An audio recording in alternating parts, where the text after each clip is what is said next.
Oke, selamat pagi. Salam sejahtera untuk kita semua. Kami dari kelompok 6 biokimia, yaitu akan menjelaskan enzim. Anggota kami ada dari 4 orang, yaitu pertama Baharudin Yusuf, Excel Benaya Amin, dengan saya sendiri Mayang Dinda Syafitri, dan Mayang Rahayu. Oke, sebenarnya apa itu enzim? Kita masuk ke questionnya dulu ya. Sebenarnya yang pertama itu apa itu enzim? Yang kedua sejarah enzim, bagaimana struktur enzim, bagaimana sih cara kerja enzim, dan apa saja sifat enzim.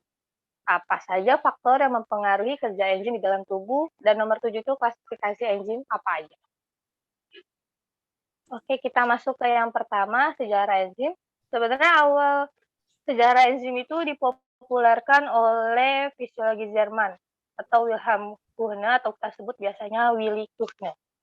Pertama kali menggunakan kata enzim yang berasal dari bahasa Yunani, yang berarti dalam bahan pengembang atau ragi untuk menjelaskan proses ini. Setelah itu kita juga diperkenalkan oleh James Butler Sumner atau bisa disebut J.B. Sumner, dan telah berhasil mengisolasi urease dari tumbuhan kara pedang. Jadi dia ini pun yang pertama kali mengkristalkan enzim, dan enzim yang dikristalkan ini berasal dari Jack Bean. Jadi J.B. Sumner ini awalnya mengira itu enzim itu adalah protein, bagian dari protein. Oke. Jadi sebenarnya balik langsung ke definisi enzim. Enzim itu apa sih sebenarnya? Enzim adalah biomolekul berupa protein yang berfungsi sebagai katalis atau senyawa yang mempercepat proses reaksi tanpa habis bereaksi dalam suatu reaksi kimia organik. Awal enzim itu yang harus dimasukin dengan substrat atau molekul awal, terus nanti diproses cepat, didukung oleh zat-zat yang mendukung, dan hormon nanti akan menghasilkan produk, dan produk itu kita sebut biasanya promoter. Jadi semua proses biologi sel memerlukan enzim agar dapat berlangsung dengan cukup cepat dalam suatu arah lintasan metabolisme yang ditentukan oleh hormon sebagai promoter. Oke, di sini ada contoh enzim. Ini adalah aktivitas enzim ya. Seperti tadi William Kuhne, dia bilang enzim itu adalah ragi. Contohnya substrat ya, dari kita ambil molekul awalnya, kita masukkan ke enzim, diproses, diendapkan. Di sini di gambar yang nomor 2, enzim atau substrat kompleks. Nanti yang gambar yang paling kanan itu produk yang dia keluar dari enzimnya. Oke. Oke, sekarang yang mendukung cara kerja enzim. Struktur enzim ya, masuk ke struktur enzim akan dijelaskan oleh teman saya, yaitu Baharudin Yusuf. Silakan. Oke, sekarang untuk struktur enzim, yaitu bentuk enzim secara lengkap disebutnya itu halo enzim. Halo enzim terdiri dari 2 komponen, yaitu yang pertama ada apoenzim dan juga yang kedua ada gugus protestik. Di mana yang apoenzim atau sisi aktif enzim adalah tempat melekat dan berartinya substrat. Yang kedua ada gugus protestik atau komponen protein tersusun dari kofaktor dan koenzim. Di mana kofaktor terdiri dari anorganik seperti K, Zn, Fe, Co, dan juga lain-lainnya. Karena koenzim adalah zat organik non-protein seperti koenzim A, NADP, NAD, dan lain-lainnya. Beberapa kerja enzim membutuhkan baik kofaktor dan koenzim. Gimana yang mendukung kinerja enzim?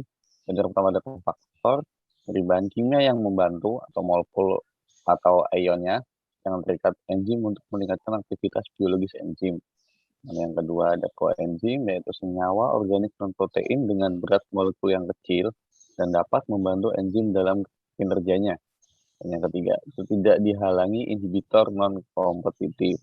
Yang masih ada contoh gambarnya koenzim dan juga kofaktor. Yang mana di paling atas itu kita bisa lihat ada kofaktor, dan juga untuk yang bagian sembung tengahnya ada active bulk dan juga koenzim, dan juga untuk yang bagian bawah dan di itu yaitu apoenzimnya.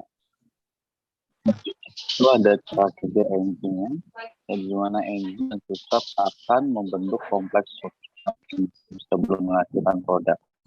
Cara kerjanya dibagi dua, yaitu untuk aktif site, yaitu sisi aktif enzim, sebelah kirinya kita lihat ada enzim, dan di kanannya itu substrat. Itu seperti puzzle yang dimana untuk sisi aktif itu dia dan berhubungan langsung dengan substrat. Jadi dia disebut dengan konsumsi bentuk. Reaktif cenderung lebih empuk. Dan untuk yang sebelah kanan itu dia ada seperti untuk cara kecocokan induksi, sisi aktifnya lebih fleksibel. Kita bisa lihat yang itu adalah ini. Dan juga untuk yang sebelah kanan itu juga substrat, dan itu sebenarnya lebih bentuk hampir sama. Sebenarnya untuk sisi dalamnya yang dalam enzim aktifnya itu dia lebih fleksibel. Next dilanjut sama Mas Axel. Oke. Sifat enzim terdiri dari satu, enzim aktif dalam jumlah yang sangat sedikit. Dua, enzim terpengaruh oleh reaksi yang katalisnya pada kondisi stabil karena sifat protein dan enzim aktivitasnya dipengaruhi oleh pH dan suhu. Jika walaupun enzim mempercepat penyelesaian suatu reaksi, enzim tidak mempengaruhi keseimbangan reaksi tersebut. Suatu enzim akan menghasilkan keseimbangan reaksi itu pada kecepatan yang lebih tinggi. 4. Kerja katalis enzim spesifik. Enzim menunjukkan kekhasan untuk reaksi katalisnya. Suatu enzim yang mengkatalis suatu reaksi mengkatalis reaksi yang lain. Faktor yang mempengaruhi aktivitas enzim dalam tubuh. Yang pertama, suhu. Sebagian besar enzim bekerja optimal di suhu tubuh normal. 4. Konsentrasi enzim. Konsentrasi enzim dengan laju reaksi enzim berbanding lurus. Artinya, laju reaksi enzim akan bertambah secara konstan seiring dengan adanya penambahan konsentrasi enzim. 5. Aktivator.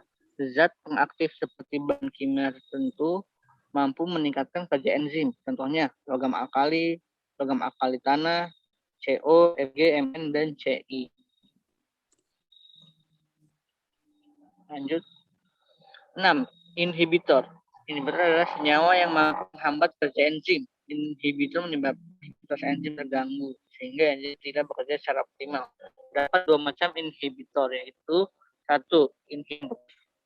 2. Inhibitor non-kompetitif. Nah, seperti yang ada di gambar, inhibitor yang bermain dengan substrat untuk mendapatkan sisi aktif itu adalah inhibitor kompetitif yang bersaing dengan substrat. Sedangkan inhibitor yang melekatkan diri di luar sisi aktif itu inhibitor non-kompetitif. Dia membuat sisi aktif enzim berubah dan tidak berfungsi. Baik, selanjutnya klasifikasi enzim. Klasifikasi enzim dibagi menjadi banyak. Yang pertama di sini ada hidrolase, merupakan enzim-enzim yang menguraikan suatu zat dengan pertolongan air. Hidrolase ini dibagi atas kelompok kecil berdasarkan substratnya, yaitu yang pertama ada amilase. Enzim ini menguraikan amilum atau suatu polisakarida menjadi maltosa atau suatu disakarida. Kemudian yang kedua ada maltase. Maltase ini enzim yang menguraikan maltosa menjadi glukosa. Kemudian ada sukrase. Enzim ini mengubah sukrosa menjadi glukosa dan fruktosa. Kemudian ada laktase, enzim ini mengubah laktase menjadi glukosa dan galaktosa. Lalu selulase, di mana ini menguraikan selulosa menjadi selobiosa. Kemudian ada pektinase, enzim ini menguraikan pektin menjadi asam pektin. Kemudian yang kedua di sini untuk klasifikasinya ada esterase, yaitu enzim-enzim yang memecah golongan ester. Contohnya, yang pertama ada lipase, yang dimana enzim ini menguraikan lemak menjadi gliserol dan asam lemak. Terus yang kedua ada fosfatase, yang dimana enzim ini menguraikan suatu ester hingga terlepas asam fosfatnya. Lalu yang ketiga ada proteinase, yang dimana proteinase ini enzim-enzim yang menguraikan golongan protein. Dengan contohnya ini yang pertama ada peptidase, yang dimana peptida ini berubah menjadi asam amino. Kemudian ada gelatinase, yang dimana enzim yang menguraikan gelatin. Lalu ada renin, itu enzim yang menguraikan kafein dan susu. Lalu yang keempat ada oksidase dan reduktase. Yang dimaksud ini adalah enzim yang menolong dalam proses oksidasi dan reduksi. Enzim oksidasi ini dibagi menjadi 3. Yang pertama ada dehidrogenase, yaitu enzim yang memegang peranan penting dalam mengubah zat-zat organik menjadi hasil-hasil oksidasi. Lalu ada katalase, enzim yang menguraikan hidrogen peroksida menjadi air dan oksigen. Kemudian ada desmolase, enzim-enzim yang memutuskan ikatan-ikatan kemudian CN, dan beberapa ikatan lainnya. Lalu ada enzim demolase ini dibagi menjadi 2. Yang pertama ada karboksilase, yaitu enzim yang mengubah asam pirufat menjadi asetaldehida. Kemudian ada transminase, yaitu enzim yang memindahkan gugusan amine dari asam amino ke suatu asam organik, sehingga yang terakhir ini berubah menjadi suatu asam amino. Nah, ini ada contohnya, gambarnya untuk contoh-contoh enzimnya ya, ada 3, bisa dilihat. Nah, dan untuk slide yang terakhir, ini beberapa sumber informasi yang kami dapatkan untuk materi pembahasan hari ini. Mungkin segitu saja, sudah cukup untuk materi hari ini. Dari kelompok 6, kelompok kami yang membahas tentang enzim. Sekian, terima kasih kami ucapkan. Selamat malam.